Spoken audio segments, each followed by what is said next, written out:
Assalamu alaikum wa rahmatullahi ta'ala wa barakatuh. J'espère que vous allez tous bien, tranquille. Donc, une fois n'est pas coutume, Travelo, ton numéro de téléphone, comme ça je vais en boutique Bouygues Orange ou SFR, je retrace les coordonnées, comme ça je viens de voir, comme ça on règle ce qu'on a à régler. J'ose espérer encore, hein, tu vois. Je te le dis, de toute façon, Rabbi Kbir, t'inquiète pas, par la puissance d'Allah, c'est pas terminé, tu vois. Jusque là, j'ai pas trop le temps, mais toi, t'as le temps pour faire encore du sale. Tu vois, donc, et le temps au moins 2 secondes, c'est quoi? Pour me donner ton numéro de téléphone, c'est quoi? C'est rien. Bon, bref, sinon à part ça, voilà, je vais parler d'un sujet parce qu'il y a un truc hier soir qui m'a grandement énervé. Donc voilà, hier soir, en gros, on va dire, il y a 3 jours, j'ai présenté à un frère, une sœur. En plus, ce frère, entre guillemets, Tibarkallah, allez, pour ce frère, c'est quelqu'un qui travaille dans une jamaria, quoi, une association avec des gens qui ont, comment dirais-je, voilà quoi, des grandes difficultés dans leur vie, quoi. On va dire des difficultés physiques. Donc ça peut être mental ou physique, mais en tout cas des grandes difficultés. Voilà, donc il est là pour récolter des fonds pour une association. Je tairai le nom, hein, bien sûr. Et normal quoi, il est là, ouais, moi j'ai tout le monde, Shibani, enfant, mère de famille, veuve, veuf, etc., etc. J'ai tout le monde, en gros, voilà, il essaie d'aider tout le monde à son échelle, on va dire ça comme ça. Ouais, très bien, qu'Allah le récompense pour ça, si c'est sincère. Sauf que, donc, il y a 3 jours, il veut absolument se marier, hein. J'ai trouvé une sœur pour lui pour se marier, donc voilà, je dis simplement, tu fais ça dans les règles, quoi. Donc tranquille, tu parles quelques temps avec la sœur, pas longtemps, quoi. Puis après, bah, lui, il connaît des imams, etc. Il fait ce qu'il a à faire pour faire la rencontre physique avec la sœur et ainsi de suite. Bon, on va pas se mentir. La sœur, en fait, il lui manque un doigt, juste un doigt, hein, il lui manque. Je me dis, comme lui, il est dans une association, voilà quoi, il y aura la bienveillance, il va comprendre, un doigt en moins, la sœur, c'est pas grave, elle peut avoir des enfants, elle n'a pas d'enfants, etc., etc. Vas-y, tranquille. Elle a un doigt en moins parce qu'elle est née avec 4 doigts. Bon, bah, c'est des choses qui arrivent. Voilà, tranquille, il n'y a pas de souci, quoi. En plus, mastour, etc., etc., ça veut dire, voilà, quoi, elle s'habille selon la légifération de l'islam, quoi. Donc, il n'y a pas de problème, elle cache sa aura et tout, etc., etc. Donc, je me dis, ça va marcher, surtout avec lui, qui est le, entre guillemets, grand patron de son association. Hein, moi, je peux pas balancer les noms, mais si vous saviez c'est qui, vous serez choqués, quoi. Donc, voilà, au moins, il saura, quoi. Au moins, il saura que moi, je suis pas un traître, je vais pas balancer son nom, mais il a plus intérêt à venir me parler, c'est tout ce que j'ai à dire. Les gens me déçoivent comme ça, c'est pas normal, quoi. Surtout que la sœur, elle avait rien à se reprocher, quoi. Vraiment rien. Juste, il lui manque un doigt, c'est quoi ça?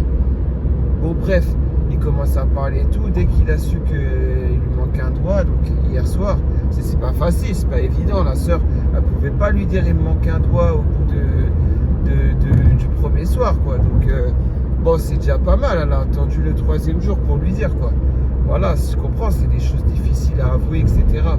Et de là, bah, il veut plus lui parler. Donc, moi, je comprenais pas. La sœur m'a dit, il veut plus me parler parce qu'il me manque un doigt et tout. Je fais, mais il a le culot de faire ça. Alors, c'est quelqu'un que je parle depuis X temps avec, hein. Mais c'est pas parce que je parle avec lui depuis 100 000 fois plus de temps que la sœur. S'il est injuste, c'est à lui que je vais me retourner contre. Voilà, c'est envers lui, quoi. Donc, voilà, tout simplement, qu'est-ce que j'ai fait? J'ai été lui parler.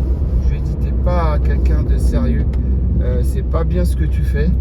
Pour la simple et unique raison, c'est que toi, t'es tous les jours avec des personnes qui ont un handicap physique ou mental.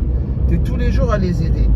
Mais pour te marier avec une femme qui est normalement constituée, juste lui manque un doigt, ah là, tu veux pas par contre.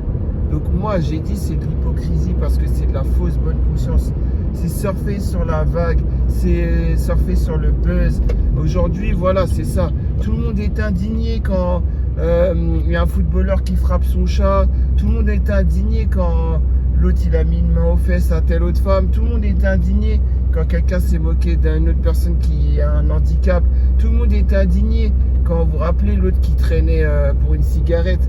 Il traînait le Shibani là, en voiture et un mois après le Chibani il est mort là. Vous vous rappelez de ça, c'était il y a 2 ans. Tout le monde, enfin bref, vous avez compris ce que je veux dire, tout le monde est indigné. Mais par contre, eux-mêmes, ils seraient même pas capables de fréquenter ces gens-là qui ont été victimes. Ils seraient même pas capables de quoi que ce soit. Ah ouais, je suis indigné, mais faut pas qu'il m'approche, faut pas qu'il me touche. C'est juste une histoire de buzz. C'est qu'une histoire de buzz, tout ça. Aujourd'hui, on est dans une société d'individualisme. Voilà, l'individualisme à son prime. Mais paradoxalement, eh ben, on peut voir quoi? Des gens qui s'indignent pour tout et pour rien, alors qu'ils ne le faisaient pas auparavant. Donc quand on voit des gens qui s'indignent pour un tout et pour un rien, on se dit vas-y, bah, ça veut dire ce que ça veut dire. C'est qu'on est dans une société où il y a l'entraide, l'humain, l'aspect humain, etc. Non, paradoxalement, tout le monde, bah, comme je le disais, s'indigne pour tout et pour rien, mais derrière cela, bon, je parle d'individualisme, mais pas que. Tout le monde, c'est à l'apparence. Tout se joue à l'apparence, paradoxalement. Et vous êtes là après, vous êtes les... En fait, les gens contradictoires comme ça, c'est vous les pires. C'est vous les pires. Je peux voir quelqu'un qui s'assume et qui dit, moi, l'apparence, c'est numéro 1. Netflix, Prime Video, Canal+, les films, les séries, le cinéma, tout ça, ça m'a appris qu'il faut jouer que à l'apparence. J'en ai rien à foutre de l'islam. Je préfère quelqu'un qui a ce vrai discours. Parce qu'au moins, il n'est pas hypocrite. Vous voyez ce que je veux dire? Au moins, cette personne, elle n'est pas hypocrite. Elle annonce la couleur. Plutôt que quelqu'un qui fait semblant, qui surfe sur la vague et qui... Vous voyez ce que je veux dire? C'est comme une infirmière, voilà, qui s'occupe des gens en phase terminale, voilà, cancer, etc., etc. Mais dès que elle est en dehors de son travail, ça y est, quelqu'un qui a un cancer, il ne faut même pas lui dire bonjour, il ne faut même pas le calculer. Ah, je le fuis comme la peste. Vous voyez ce que je veux dire? C'est exactement la même chose. C'est très contradictoire. Mais vous savez quoi? Rabbi Kbir. Rabbi, il vous voit. Rabbi, comme je vous le dis, voilà quoi, il se chargera de vous comme il se chargera de moi. Mais moi, encore une fois, je peux être indigné pour des choses et pas indigné pour d'autres. Mais c'est pas pour ça que je vais faire comme la peste. Les gens envers qui je suis indigné et que je défends en public, vous voyez, je vais pas les faire comme la peste, comme certaines personnes qui le font, quoi. Franchement, c'est pour ça, je vous dis, c'est incompréhensible l'être humain d'aujourd'hui. C'est tellement de, comment dire, c'est tellement de contradictions, c'est tellement, en fait, c'est le jour et la nuit. En public, c'est le jour, en privé, c'est la nuit. Voilà, faites ce que je dis, ne faites pas ce que je fais. Il y a ça aussi, mais c'est surtout, voilà, ce que je dis, c'est pas ce que je pense. Ce que je dis, c'est pour que la masse, on va dire, voilà quoi, la masse pense du bien de moi. C'est juste par rapport à ça. Tous ceux qui snappent dans les aides humanitaires, tous ceux qui snappent leur Omra ou leur Hajj, pour que tout le monde les voit, pour qu'ils reçoivent des millions de likes, pour du buzz, pour se sentir aimé. Est-ce que vous vous sentez aimé de la part d'Allah? C'est ça la question. Est-ce que ce que vous faites, Allah, il a créé cela? Est-ce que ce que vous faites, en fait, ça, comment dirais-je, Rabbi, il va en être satisfait, quoi. C'est ça que c'est la question qu'on doit se poser. Parce que vous cherchez juste la vue pour l'être humain. Mais par contre, Rabbi n'accepte pas la plupart de vos faits et gestes. C'est juste devant. En coulisses, il se passe d'autres choses. C'est exactement ça. C'est comme dans une mosquée, ça peut arriver. J'en ai déjà été témoin. Une mosquée qui tourne comme une entreprise, quoi. Et puis derrière, bah, devant, t'as celui qui fait la khutba, etc. C'est même pas l'imam, hein, c'est un shir. Il fait la khutba, il fait tout ça. C'est un vrai shir. Il s'appelle shir. D'origine marocaine. Je ne vais même pas citer son nom, lui aussi, mais quelqu'un d'assez connu. Voilà, surtout dans l'Essonne, dans le 91, il est assez connu. Et comment dirais-je, il a déjà détourné des fonds, il a déjà fait de mosquée en mosquée, etc. C'est pour ça que dans une mosquée où il est en ce moment, je n'y vais pas. Voilà, je ne veux pas être affilié à cela. Malheureusement, voilà quoi, les gens ne sont pas forcément tous au courant. Sinon, bah, ils seraient têches, quoi. Voilà, mais encore une fois, comme je vous dis, voilà quoi. C'est comme il y a le public et le privé.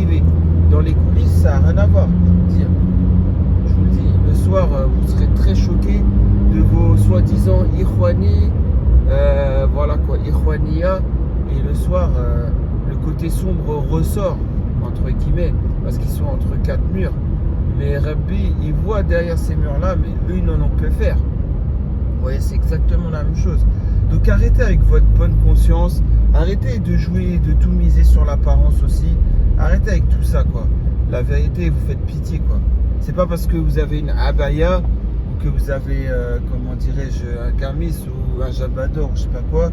C'est pas parce que votre barbe est reluisante, parce que vous avez pris la meilleure marque d'huile de ricin, etc. C'est pas ça l'islam. L'islam, oui, il faut laisser pousser la barbe, c'est une sunna. Il faut cacher ses formes avec une abaya et autres. C'est vrai, il n'y a pas de problème avec un gilbab et tout. C'est vrai, il n'y a pas de souci. Mais avant tout, déjà, c'est avoir la logique islamique. C'est la première chose. Parce que quand on dit La ilaha illallah, Mohammed Rasulullah, eh ben, comment dirais-je, il n'y a de divinité parmi toutes les divinités qui nous sont proposées dans ce bas monde. La seule divinité qui est digne d'être adorée, c'est Allah Azawajal. D'accord? Et Mohammed sallallahu alayhi wa sallam est son messager. D'accord? Voilà, vous savez mieux que moi tout ça. Donc c'est ça moi que je comprends pas. Quand vous récitez cela, c'est pas aveuglément qu'on doit le réciter. On doit le réciter et on doit en comprendre le sens. Voilà, mais aujourd'hui, est-ce que vous cherchez l'adoration d'Allah par vous-même ou est-ce que vous cherchez à ce qu'il y a des gens qui vont vous adorer? Telle est la question. Voilà, donc sinon je voulais revenir aussi sur ces tensions qu'il peut y avoir entre Jazaïr et Al-Maghreb. Je ne vais pas citer Maroc et Algérie parce que ça serait une insulte. Maroc et Algérie, c'est les noms que les Français ont donnés à ces endroits-là. Sachez une chose, normalement ça s'appelle juste le Grand Maghreb, d'accord? Donc dedans, dans le Grand Maghreb, il est censé y avoir Jazaïr, il est censé y avoir Maghreb, il est censé y avoir Tunis. La Libye aussi, ouais, il est censé y avoir une partie de Mali, il est censé y avoir une grande partie de la Mauritanie et une partie du Sénégal et de la Guinée-Conakry. Et vous savez mieux que moi que ce que je dis. Ça, c'était avant que l'Occident, surtout la France, ne découpe tout cela. Voilà, parce que, comme vous pouvez le voir, de nos jours maintenant, à cause l'histoire des jet skis et tout. Ouais, Abdelali, ils lui ont pas rendu son corps. Ouais, Kissi, t'inquiète. Ouais, Mohamed Kissi, qui était acteur avec Jean-Claude Van Damme, il va s'en charger. Blablabla, blablabla, blablabla. Bref, j'en ai entendu des vertes et des pas mûres, etc. Je comprends pas en fait. Déjà, ce sont des franco-marocains. Certes, ils n'avaient pas, ces franco-marocains, à, comment dirais-je, provoquer les gardes-côtes, voilà quoi, de Jazaïr, on est d'accord. C'est pas une raison pour tirer non plus, mais c'est pas une raison après pour surfer sur ce buzz et être pro, enfin Dima Maghreb ou Tahia Jazaïr ou je ne sais quoi, et rire du malheur des autres, ou encore pire, parce que c'est encore pire, c'est-à-dire faire le buzz pour faire soi-disant l'aide humanitaire, parce que j'ai vu ça aussi. Voilà. Normalement, vous connaissez mieux que moi, l'islam c'est quoi? La main gauche ne doit pas savoir ce que la main droite a donné. D'accord? Donc comment vous êtes là à faire des TikTok? Comment vous êtes là à faire du buzz? Voilà quoi, sur ouais, le fameux jet ski, mais aussi les tremblements de terre qui vont plus se produire dans la région de Marrakech. Voilà, au Maghreb. Comment vous pouvez faire le buzz sur ça? C'est ça que je ne comprends pas. Oui, certes, il y a eu une catastrophe naturelle. Oui, certes, il y a eu quand même plus de 5000 morts et je ne sais combien de blessés, 3000 blessés, 4000 blessés, bref. Oui, c'est vrai que c'est une catastrophe au niveau humanitaire. C'est vrai. Oui, c'est vrai qu'il y a beaucoup de choses à reconstruire. Oui, c'est vrai que le pays, on va dire, a besoin d'aide humanitaire, a besoin de fonds pour essayer de reconstruire, ce que ce soit route ou alors des villes et des villages entiers. C'est vrai, il n'y a pas de souci sur ça. Mais pourquoi venir faire du buzz sur les réseaux sociaux? Pourquoi prendre à partie les réseaux sociaux pour, comment dirais-je, voilà quoi, pour dire regardez, moi j'aide, moi je. Parce que en plus ces gens-là ils montent leur grosse tête, etc. etc. Vous pouvez pas faire ça en paix. Vous pouvez pas envoyer 20 000 € en paix Peut-être moi j'ai envoyé 50 000 euros. Peut-être que même moi j'ai été faire quelque chose sur place. Peut-être que j'ai pris 3 jours de congé, j'ai été faire quelque chose sur place. La OLM. Peut-être qu'à mon échelle j'ai aidé. La OLM. Mais qu'est-ce que j'en ai à faire de vous et de vous montrer si je fais le bien ou pas? Qu'est-ce que j'en ai à faire? C'est Rabbi qui doit savoir. Rabbi sait. Donc moi je suis croyant, alhamdoulilah wa shukrillah. Donc c'est Rabbi qui sait si j'ai fait quelque chose ou pas. Ni vu ni connu. Peut-être j'ai fait la rame, ni vu ni connu à Orly, aller-retour, vite fait, ou EasyJet, parce que Marrakech, EasyJet. Comment je sais ça? Peut-être grâce aux 3 jours que je suis parti, le LM ou pas, je sais rien, peut-être je suis pas parti. Bref, voilà quoi, vous avez compris ou quoi? Et il y en a, ils sont là, ils sont obligés de montrer ce qu'ils font. Mais franchement, entre nous, est-ce que vous n'êtes pas des hypocrites? Est-ce que vous n'êtes pas là juste pour plaire aux gens et pas plaire à Allah? En plus de ça, je me suis embrouillé. J'ai vu une Jamaïa faire, on va dire, le khir, on va dire ça comme ça, le montrer à tout le monde. Mais en plus de ça, il fallait qu'il rajoute de la musique. Vous savez, la musique avec les violons, là. La musique spéciale qui vient de Marrakech et tout, enfin, qui vient, vous avez compris quoi. Je vais pas citer le nom de la musique, mais vous avez compris. Et moi, j'étais là, je fais, mais comment vous pouvez faire le khir et en même temps mettre de la musique? Oh, arrête, fais pas l'imam, blablabla. Je fais pas l'imam. Mais c'est contradictoire. On sait que la musique, c'est... Ouais, mais que Dieu nous pardonne, blablabla. Dans une génération, tout le monde aura accepté la musique, que c'est pas interdit en islam. Donc, c'est bon, quoi. Hein. T'as juste une génération en retard. Nous, les jeunes, voilà, quoi. Genre, quand je dis les jeunes de 20 ans, là, on est dynamique et on met la musique si on veut, quoi. On met Magic System, Feel the Magic in the Air si on veut, quoi. À mettre la bonne ambiance et en même temps on distribue des rations, en même temps voilà quoi, il y a des entre guillemets maçons du cœur qui viennent réparer les maisons des gens endommagés, etc. Bah, c'est très contradictoire. Vous voyez dans quel monde on vit? C'est un truc de fou, hein. C'est un truc de fou. Et je sais que demain ça n'ira pas mieux, on est d'accord. Demain ça sera pire. Vous voyez la génération là, les jeunes d'aujourd'hui qui ont 20 ans, c'est eux qui vont être les grands-pères, les grands-mères, les arrière-grands-pères, arrière-grand-mères qu'on va appeler Shibani, Shibaniya de demain. C'est eux quoi. Vous voyez, ces gens-là qui baignent dans l'insouciance, qui baignent dans la fitna, qui baignent dans les troubles, qui baignent dans la désobéissance d'Allah Azawajal. Ces gens-là qui prennent l'islam à la légère. Ces gens-là qui n'ont pas une éducation islamique de la part de leurs parents. Déjà, tous ces parents-là qui ne leur ont pas fait apprendre à leurs enfants l'arabe littéraire, leur arabiya, déjà c'est grave. Normalement, vous avez des enfants, vous êtes musulmans, que vous soyez malien, que vous soyez sénégalais, que vous soyez même philippin, ou que vous soyez chinois, ou ce que vous voulez, que vous soyez partout dans le monde, normalement, vos enfants, vous êtes censés leur apprendre Al-Fusha, qu'ils connaissent Al-Fusha, qu'ils savent le lire, qu'ils savent l'écrire, et qu'ils comprennent le Coran. Voilà, qu'ils le comprennent parfaitement. Normalement, c'est ça, l'éducation pour les enfants. Mais non, vous pensez qu'avec 2-3 mots de Darija et l'apparence du musulman, c'est-à-dire, ouais, c'est beau, il va avoir la barbe, il va avoir une marque sur le front. Vous pensez que ça suffit? Donc, la honte, on sort le Coran, on ouvre le Coran, lit tel verset, lit telle sourate. Il ne pourra pas. Eh ben, c'est la honte, on est d'accord ou pas? Et donc, c'est pour ça que je ne vous comprends pas. Tous dans votre contradiction. Je suis pas là à cracher sur toute la communauté. Il y a quand même, il reste des gens bien. Et puis je peux comprendre, il y a des gens aussi qui ont eu une enfance difficile.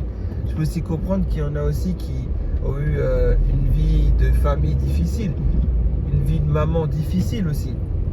Ils sont tombés sur un papa qui n'était pas à la hauteur.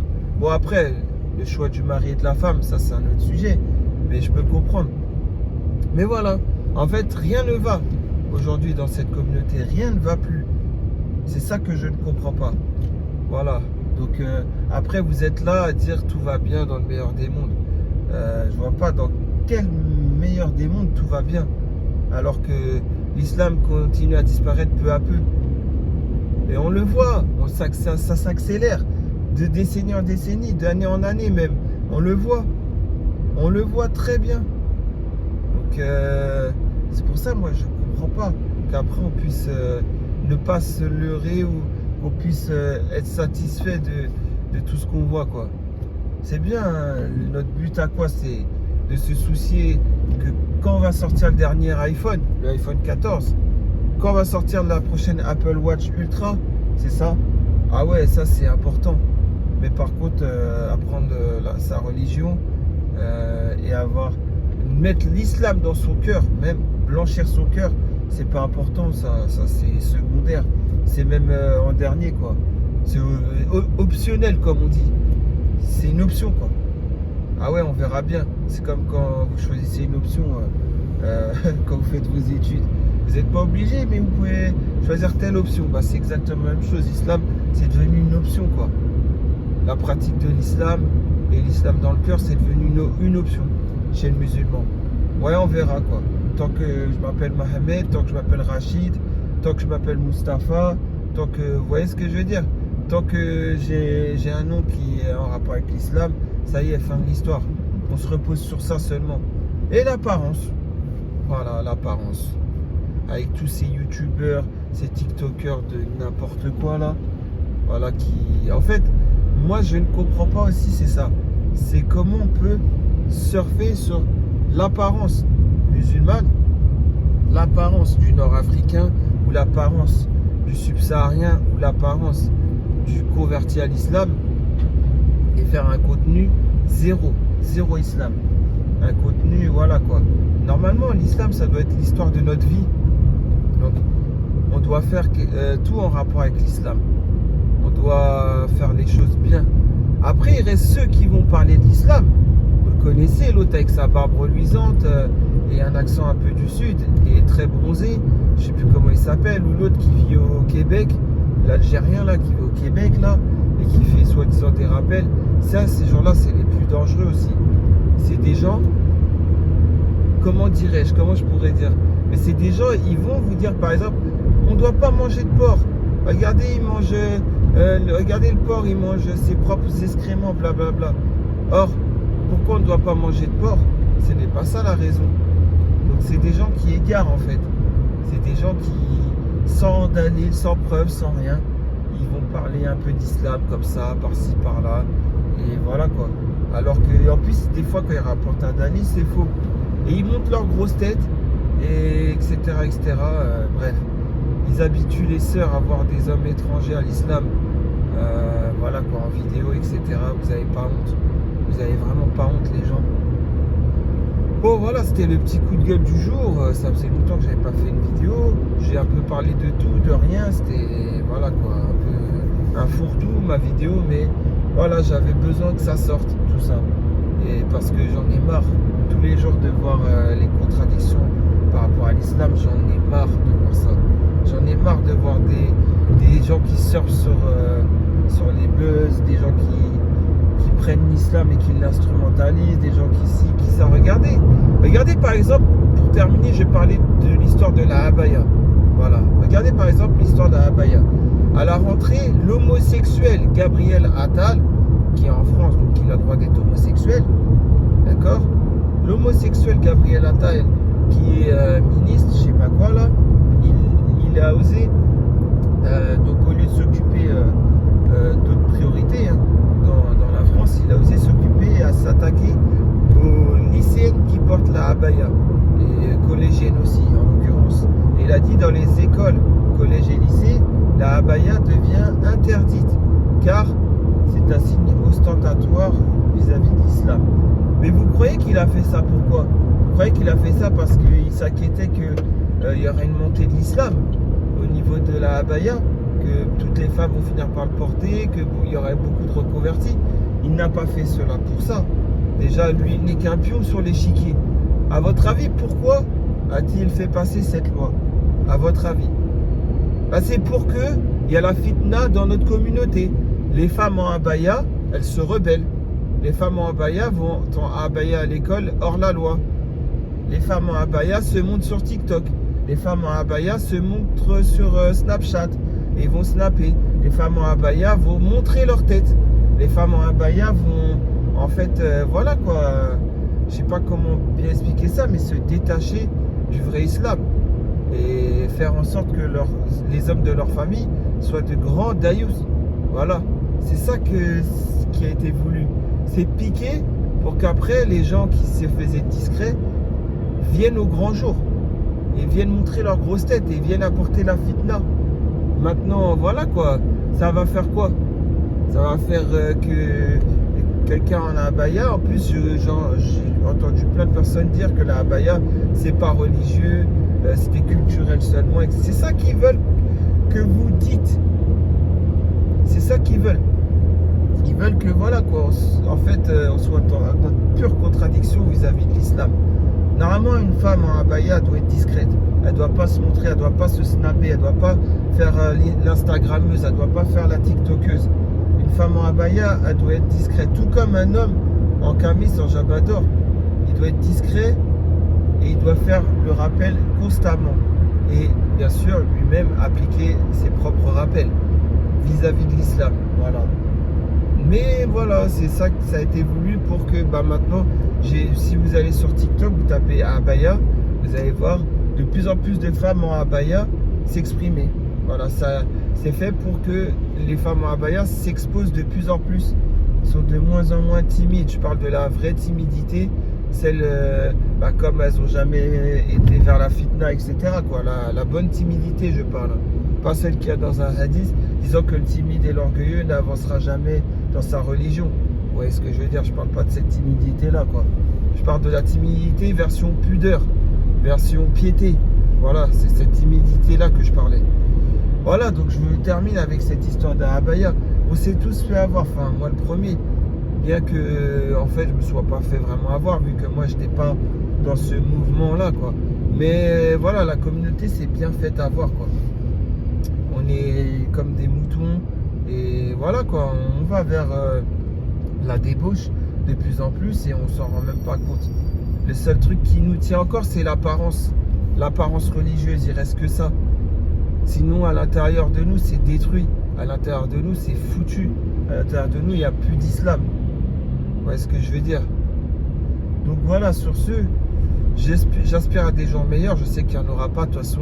Concernant la fin des temps, on sait que la dernière poignée de croyants se retrouveront autour du prophète Isa, alayhi salam, quand il reviendra, on est d'accord, dans la région du Cham. Voilà, j'invente rien, hein, c'est écrit, on est d'accord. Donc je sais que petit à petit, il y aura de plus en plus de musulmans à l'apparence. C'est Rasulullah sallallahu alayhi wa sallam qui l'a dit, hein, il y aura de plus en plus de musulmans à l'apparence, on est d'accord. Et comment dire, voilà, les mosquées seront remplies, mais ça sera vide quoi, dans nos cœurs, vide de l'islam.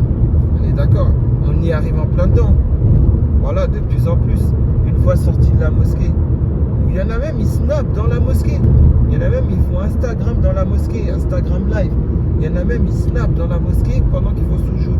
Regardez, je prie. Alors que c'est une affaire entre toi et Allah. C'est quand ça t'arrange. Par contre, pour d'autres choses, où il faut pas que tu fasses, tu vas dire mais non, mais c'est entre moi et Allah. Voilà, ça c'est la pure contradiction aussi, hein, dans notre communauté, de ces gens-là. On en vient à tout et n'importe quoi. Mais moi, comme je le dis, il faut avoir peur que d'Allah Zawajel. Et je n'ai peur que d'Allah. Donc la personne dont Allah n'est pas satisfait, je lui crache dessus. Rien à faire, je lui crache dessus. Sauf si la personne c'était dans une ignorance pure, une ignorance niya, on va dire. C'est-à-dire il n'était pas au courant, mais une fois qu'il est au courant, il va changer du tout au tout. Ça par contre, pour cette personne-là, je ne crache pas dessus. Mais quelqu'un qui sait pertinemment qu'il est dans l'illicite, et il n'en a que faire, et il fait semblant de dire « Oh, bah, je ne savais pas qu'Allah me guide, mais laisse-moi tranquille, c'est seul Allah pour me juger, etc. » Ces gens-là, je crache dessus. Je dis la vérité. Parce que en fait, l'islam, c'est pas un jeu. Et vous prenez l'islam pour un jeu, quoi. Donc c'est pas normal, quoi. Parce que si on voit qu'est-ce que faisait Sidney Omar Ibn al-Khattab à ces gens-là, moi je suis un enfant de cœur à côté, hein, je vous le dis. Hein. Donc venez pas me dire après c'est pas bien ce que tu fais, alors que les grands personnages de l'islam, bah, pour ces gens-là, ils allaient bien plus loin avec eux. Donc voilà, donc portez-vous bien, hein, prenez soin de vous, prenez soin de votre foi. Voilà. Voilà, je vous dis à très prochainement pour une nouvelle vidéo à la réaction au post Yabiledi ou différents sujets d'actualité. Là, j'essaie un peu de parler de tous ces derniers événements. Force à tous, pas que aux Marocains, hein, force aussi à ce qui s'est passé en Libye, les inondations. Force à tous ces Africains qui sont victimes, qui y a encore de l'esclavage, oui, en Afrique, bien sûr. Les animistes qui rendent les musulmans esclaves, etc. Force à vous aussi, pour tout le monde, hein, les Ouïghours, tout ça. Voilà, que Dieu leur vienne en aide, bien sûr. Voilà, et puis après, voilà quoi, comme je vous dis, quand vous faites une bonne action, faites-la caché, discret. Arrêtez avec vos snaps, arrêtez de faire le buzz, arrêtez de le dire à tout le monde, arrêtez d'en faire un post sur Yabiledi pour dire je n'ai fait que le khair, etc. Sachez que Allah Azawajal sait que vous avez fait le khair. Il n'y a pas besoin que d'autres en savent plus que cela, quoi. Allez, salam alaikum.